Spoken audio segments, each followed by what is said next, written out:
လို့ရ19ရက်6လပိုင်း2023စီမီယိုတို့စမ်းသပ်ပစ်ခတ်ခြင်းပါ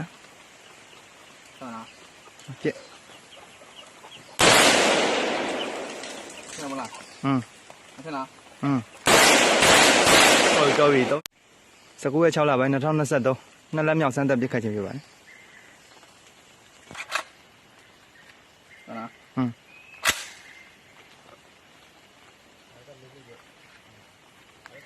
ဟုတ်လား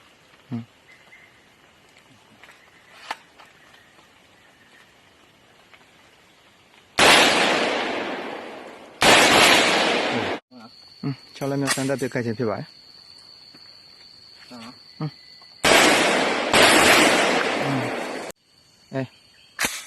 9လက်မြောက်လို့ရပြီတော်ကြီးရှိနိုင်